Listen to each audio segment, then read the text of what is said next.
tal? Bienvenidos a un capítulo más de su confiable Latidos de Simio. Estamos dándole, digamos, la bienvenida a este nuevo año gregoriano.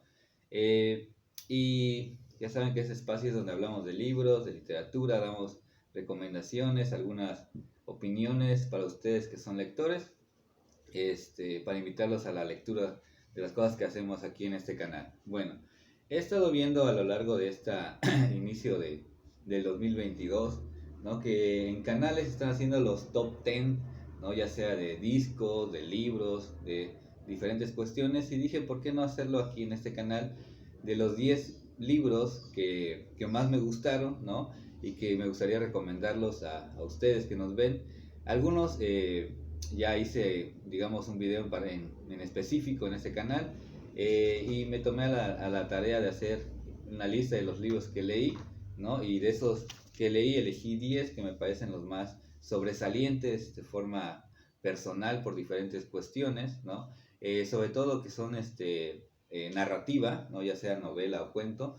Entonces voy a hablar de cada uno, pero de forma muy breve, ¿no? Para hacerles la invitación, también dejaré la lista. Entonces vamos a comenzar de una vez. Bueno, voy a empezar con sin ningún tipo de orden de preferencia, simplemente porque los tengo aquí a la mano. Voy a empezar con de Herta Müller, Todo lo que tengo lo llevo conmigo. Es una novela muy interesante sobre la historia de una persona que estuvo, digamos, encerrada en Rusia, en aquellas prisiones que quedaban por Siberia, ¿no? En aquella época, cuando si tú tenías alguna diferencia con el Estado, pues te llevaban a prisión, y el narrador va contando en primera persona las incidencias que está padeciendo, los sufrimientos, ¿no? La forma tan cruda y cruel a veces de la realidad que vivía en esos años que estuvo ahí, desde antes de que fuera encerrado, el tiempo que estuvo encerrado en esa prisión y ya cuando sale, ¿no? Toda esa experiencia, todo lo que va narrando de una forma tan vívida, tan descriptiva, que te va llevando por esta novela muy interesante de Herta Müller, que ganó el premio Nobel, ¿no? Hace algunos años. Muy interesante, una gran narradora. Y esta es la primera recomendación, Herta Müller, Todo lo que tengo lo llevo conmigo. Bueno, siguiendo esta novelita, quería hacer un video en específico, pero ahorita lo voy a hablar brevemente. Se llama Satán en Goray, de Isaac Bashevis Singer, otro premio Nobel. Este libro lo encontré por casualidad, ya había escuchado el nombre del autor, un autor, digamos, judío, nacido en Polonia, que digamos que está basada en una historia más o menos, digamos, real, ¿no? Sobre los falsos mesías que fueron apareciendo a lo largo de la historia en Medio Oriente, ¿no? Y que digamos, mesías supuestamente iba a levantar, ¿no? de la humillación en que estaba el pueblo hebreo, ¿no? A través de supuestos milagros, etcétera, ¿no? Es una novela ficción histórica, ¿no? Por llamarlo de alguna manera, muy interesante, una gran novela que te habla de cábala, de misticismo, pero también de cuestiones humanas, ¿no? Como las personas, esa emoción colectiva, ¿no? De creer en un salvador, ¿no? Bashevis Singer te va llevando a través de esta novelita sumamente interesante, sobre todo si te gustan algunos temas teológicos, históricos, ¿no? Entonces es una excelente novela que te puede interesar. Posiblemente hagamos algo más en específico. Satán en Goray, de Isaac Bashevis Singer. Bueno, el siguiente es uno de creo que es mi lector favorito, predilecto. No es más que Jorge Luis Borges, ¿no? Miscelánea 2, donde también ya hicimos un video aquí, donde escribe sus artículos que hacían algunas revistas argentinas, españolas, algunos ensayos, traducciones, ¿no? Ya sabemos, conocemos perdón, más o menos el pensamiento borgiano, ¿no? Muy lúcido, muy también, digamos, intelectual, ¿no? La forma en cómo escribe, cómo va desarrollando sus ideas, cómo las va haciendo una especie de oposición con algunos libros que no les gusta, o algunos autores que sí le parecen interesantes. Son 3 tomos de Miscelánea, yo tengo el 2 y el 3, ¿no? Este ya es el primero que leo de los Miscelánea. Digamos que es para conocer al primer Borges, cómo va creciendo su pensamiento, su crítica, ¿no? Aquí vemos a a un Borges crítico, Miscelánea 2. Bueno, tengo aquí una novela que se llama La Biblia Negra, ¿no? La Biblia Negra de José Calvo Poyato, más o menos con la cuestión de la novela de Bashevis Singer, ficción histórica, donde supuestamente un manuscrito antiguo que tiene que ver con la alquimia, ¿no? Ya saben, esas novelas conspiratorias que si se descubre tal manuscrito va a cambiar la historia de la humanidad, ¿no? Las concepciones religiosas, las concepciones humanas, ¿no? De creencias, de fe, etcétera, es lo que va narrando en la Biblia Negra José Calvo Poyato. Digamos que esta es una novela de los llamados bestsellers, ¿no? Que me pareció interesante, también encontrado por casualidad. Habla también de las cuestiones de la época medieval. Ya saben que aquella época oscura, donde la alquimia estaba como que algo penado por la iglesia, ¿no? Transformar las cuestiones, el metal en oro, ¿no? Ese tipo de cuestiones nos viene narrando aquí la Biblia Negra este autor español. También muy interesante, bastante entretenida, no es una novela que te cambie o te reviente la cabeza, por decirlo de alguna forma, pero es una novela bastante entretenida, de esos libros que lees básicamente para eso, para entretenerte, para pasar un buen rato, ¿no? Hablando de cuestiones y de ficción histórica. Bueno, y siguiendo más o menos con esta temática, un clásico de la literatura, ¿no? El Evangelio según Jesucristo de José Saramago. Esta es la segunda vez que lo leo, en este año lo leí. Una gran novela, ya saben, si lo han leído, es una novela interesantísima sobre digamos, la humanidad, ¿no? De esos personajes históricos que mueven también las creencias de las personas, José, María, ¿no? Jesús, etcétera. Aquí lo transforma de una forma más humana, ¿no? Ya no tanto aunque sí aparece el ángel, ¿no? Etcétera, ¿no? Esa concepción, un poco, digamos, algunos lo tachan de irreal, otros lo tachan de fantasiosa, si son creyentes, pues lo hacen real, que sí pasó ese milagro, etcétera, ¿no? Pero José Saramago, en digamos, especie de evangelio apócrifo, prohibido de la vida de estos personajes, que algunos dicen que no existieron, otros dicen que sí, eso ya depende de cada uno, ¿no? Sin embargo, como lector, esta novela ya clásica de José Saramago, que incluso generó mucha polémica, ¿no? Por la temática, ¿no? De por qué hablaba así en esta novela José Saramago, ¿no? Es una novela que me gusta mucho, ¿no? Que la pueden leer en 2-3 días lo leen, te atrapa su lectura. Ya saben, la forma de escribir de Saramago, a veces un poco, digamos, no respetando las reglas ortográficas, ¿no? Pero esta novela también, recomendación en este canal, José Saramago, el Evangelio según Jesucristo. Y esta novelita la acabo de leer también. Estos son un conjunto de cuentos en el Jardín de la Cábala de Angelina Muñiz Uberman, ¿no? Muñiz Uberman es de las hijas de aquellos exiliados de españoles que vinieron cuando estaba la Guerra Civil Española, que vinieron a México, ¿no? Esa generación, ¿no? Que también comenzó a escribir y a publicar aquí en México. A veces hablaban del exilio, a veces no tanto, y en este libro, en el Jardín de la Cábala, como su nombre lo indica, son cuentos, digamos, cabalistas, ¿no? Que habla sobre algunas cuestiones o las concepciones que se tienen de algunos términos cabalísticos, como la gematría, los sefirot, ¿no? Las energías esas que vienen de la divinidad, etcétera, como incluso cuentos alquímicos, ¿no? Históricos, muy interesantes. Estos conjuntos de cuentos te atrapan. A mí, que me gusta mucho esa temática de la cábala, el judaísmo, me pareció un conjunto de cuentos muy interesante, ¿no? En el Jardín de la Cábala de Angelina Muñiz Uberman. Les va a interesar si son ustedes para de leer cuentos. Y siguiendo con el cuento, otra narradora, ahora una narradora mexicana, ¿no? Que son muchas narradoras mexicanas, grandes escritoras, ya conocemos algunas. Posteriormente vamos a hablar de un libro de Elena Garro, pero en esta ocasión de Beatriz Espejo, una escritora veracruzana, Cuentos Reunidos. Aquí vienen sus cuentos y viene una novelita, ¿no? Cuentos de diferente temática, donde la protagonista sobre todo es la mujer que lucha la mujer también a veces, digamos, que es maltratada en algunas ocasiones, pero la mujer que sale adelante, la mujer fuerte, ¿no? La condición que a veces supone, ¿no? La historia un poco machista de este país, ¿no? Sin embargo, de una forma que también retrata su ambiente, la sociedad, ¿no? Algunos cuentos de tinte tradicional, por decirlo de alguna forma, ¿no?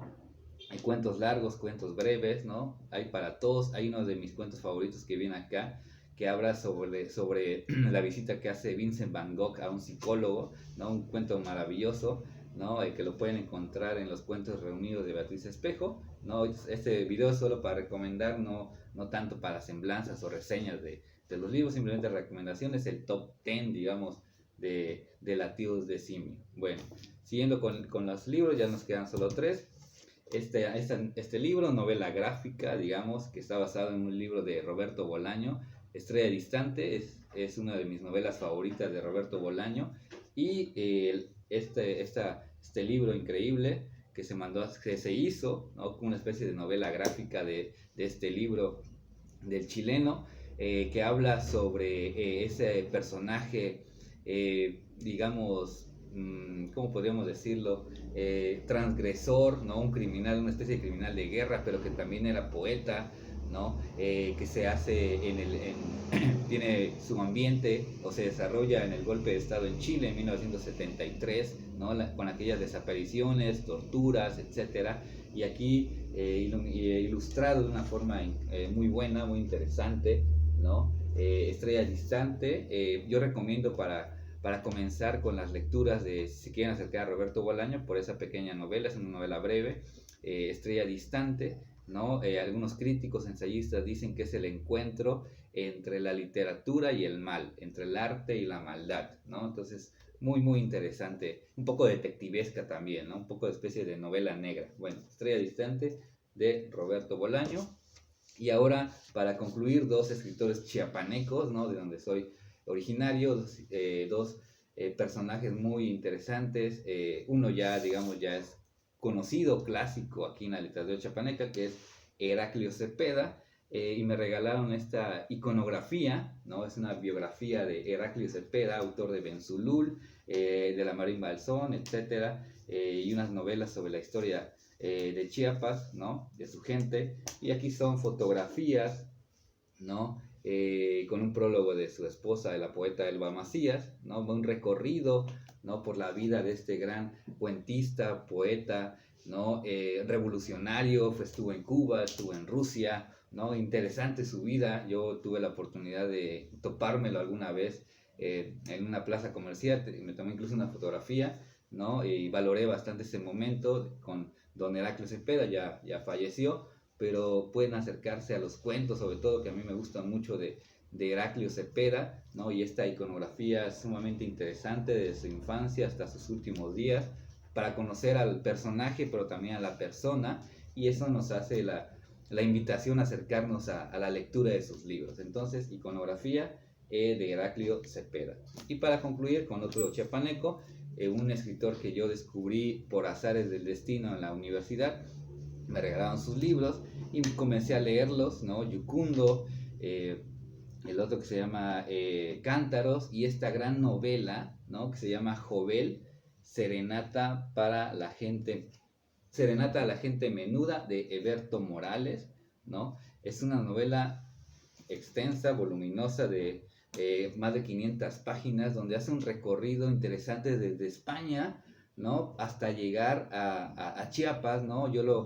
Con el atrevimiento del lector, dije que era una especie de 100 años de soledad, pero hecha en Chiapas, ¿no? Ese recorrido por las diferentes familias que llegan digamos, desde la conquista, ¿no? Cuando se encuentran a los pueblos, ya los que le llamamos pueblos originarios, a los pueblos indígenas de Chiapas, ¿no? Cómo conquistan cuando llegan a San Cristóbal o la capital, cómo van ampliándose los primeros pueblos, ¿no? De Chiapas, la relación entre los conquistadores y los conquistados, ¿no? Un retrato también de un poco de España, de Chiapas, de México. Súper interesante esta novela, hecha por un autor chiapaneco que yo creo que debe ser revalorado y sobre todo leído, ¿no? Un gran escritor que me encanta, don Eberto Morales, ¿no? Con esta Jovel, Serenata a la gente menuda, ya he leído 4 de sus libros, ese es el que más me gusta, ¿no? También el misticismo de los pueblos, los primeros mexicanos, como también le llaman algunos, ¿no? Aquí está plasmado la cosmovisión indígena de esos pueblos mayas, ¿no? Etcétera. Cómo vivían, cómo retrataban su sociedad, su tiempo, su relación con los invasores como tal que vinieron a México, ¿no? Y de una forma novelada, de una forma magistral, ¿no? Que se hace en esta excelente novela, una de mis lecturas favoritas del año, ¿no? Ya la terminé hace algunos meses, ¿no? Pero gran recomendación si te gusta la novela un poco histórica, ¿no? Y sobre todo si quieres conocer tu lugar de origen, en este caso de Chiapas, me pareció increíble. Si son chiapanecos o no lo son, pueden acercarse a Jovel, Serenata a la gente menuda de Berto Morales. Bueno, este fue un breve recorrido por el top 10 de Latidos de Simio, de algunos libros que leímos, los que nos parecieron más interesantes, los que nos tocaron alguna fibra, los que nos dejaron una emoción, una conmoción también, la lectura, lo que es lo que nos provoca a los lectores, ¿no? Sin ser especialistas ni nada, ¿no? Yo creo que la primera experiencia lectora tiene que ser la emoción, el descubrimiento, ¿no? De ir avanzando sus páginas y ir descubriendo cosas que nos maravillan, que incluso nos hacen reflexionar, que aplicamos incluso a nuestra propia existencia, ¿no? Y que nos invita también de alguna forma a entrar en esa especie de vocación que es la escritura, ¿no? Porque antes de escribir, pues tenemos que leer, ¿no? Ese es el primer paso. Siempre que me preguntan, ¿cómo le hago para escribir? ¿No? Y muchos autores dicen lo mismo, primero tienes que leer y leer mucho, ¿no? Pero no tanto en cantidades, ¿no? Sino saber leer y ya de ahí si tienes la vocación, porque se necesita vocación, talento, dedicación, disciplina, entonces ya ponerte a escribir, ¿no? Pero lo primero es leer, ¿no? Leer, ese es el primer paso para si tú te quieres convertir en escritor o simplemente como una especie de gusto, ¿no? La lectura debe ser primordial. Yo siempre he dicho que la lectura no debe ser algo impuesto, ¿no? Ya lo decía Borges, sino una especie de placer. La lectura tampoco debe ser impuesta, ¿no? Recalco esto, sino debe ser algo ya inherente a los seres humanos, como comer, como respirar, no sé, algo así, como algo muy natural, ¿no? La lectura es una invitación al disfrute momentáneo de esas horas en que te la pasas de forma solitaria, ¿no? Y te adentras a las historias, a las palabras, a esos otros mundos, ¿no? Que están entre las páginas de los libros. Quizás a veces hablamos de forma romántica, idealista de los libros, de la literatura, pero realmente es que así lo sentimos, ¿no? Entonces, este fue el pequeño top 10 del año 2020 y si la vida nos lo permite, seguiremos leyendo, seguiremos haciendo pequeñas recomendaciones, aportaciones a ustedes lectores que nos ven. Gracias por ver este video, no se olviden suscribirse, darle like, compartir, dejarnos sus opiniones como gusten, quejas, sugerencias, etcétera. Y gracias por ver nuevamente en su confiable Latidos de Simio. Hasta la próxima.